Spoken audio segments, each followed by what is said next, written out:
అస్మద్గురుభ్యో నమః. స్వాధ్యాయము అనగా ఏమిటో తెలుసుకుందాం. స్వాధ్యాయము దీనికి అధ్యయనము అని అర్థం.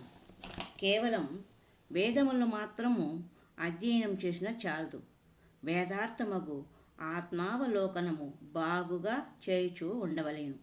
ప్రణవము అనగా ఓంకారం మొదలగు ఏ మంత్రములు కానీ, గీత ఉపనిషత్తులు కానీ, భగవత్ స్మరణలను కానీ చేయుట కూడా అధ్యయనము అనబడును. జపతః ప్రణవం నిత్యం ముచ్యంతే సర్వపాతకైః సదాభ్యాసేన సంయుక్తాః పరం మోక్షం లభంతి చ. ప్రణవమును ఓంకారమును పరబ్రహ్మానుసంధానముగా జపము ఆచరించువారు సర్వ పాపముల నుండి విముక్తులు అగుదురు. అట్టి ప్రణవాభ్యాసముతో కూడిన వారు శ్రేష్టమగు మోక్షమును పొందగలరు. జపేచ్ఛ ప్రణవం నిత్యం జితాత్మ విజితేంద్రియ.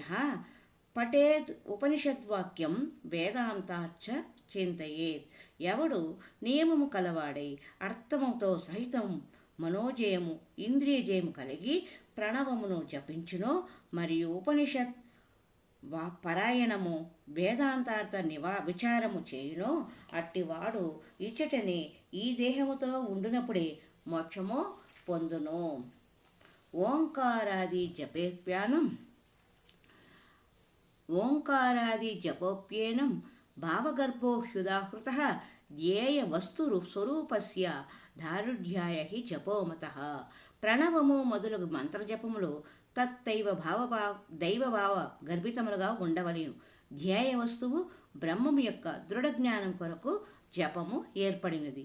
ప్రణవ సర్వ వేదాది ప్రణవ శివవాచక మంత్రాదిరాజరాజశ్చ మహాబీజం అతఃపరం.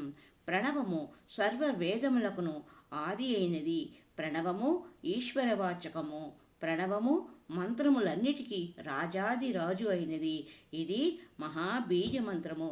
దీనికి మించినది లేదు. ఓం ఇది ఇదం సర్వమితి శృతి రాహ సనాతని. భవంతోపి విదిత్వైవం ప్రణవార్థం మహేశ్వరం వేదగుహ్యం చ సర్వస్వం తారక బ్రహ్మముక్తిదం. సర్వమును ఈ ప్రణవస్వరూపమని సనాతనమగు వేదము పలుకుచున్నది. అందువల్ల అందరూ ఈ ప్రణవస్వరూపమును ఈశ్వర స్వరూపముగా తెలుసుకొనవలేను.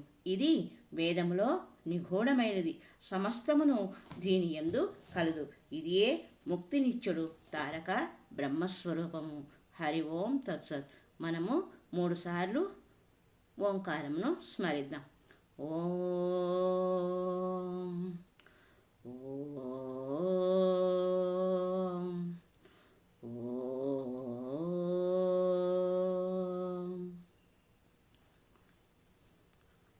మీరు ఉదయము సాయంత్రం సమయాల్లో ఓంకారోపాసన 21 సార్లు లేదా అంత ఎక్కువగా కూడా చేసుకోవచ్చు.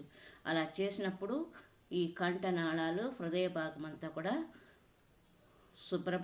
స్వచ్ఛంగా ఉంటుంది. గాలి తీసుకోవడం పీల్చుకోవడము బాగుంటుంది.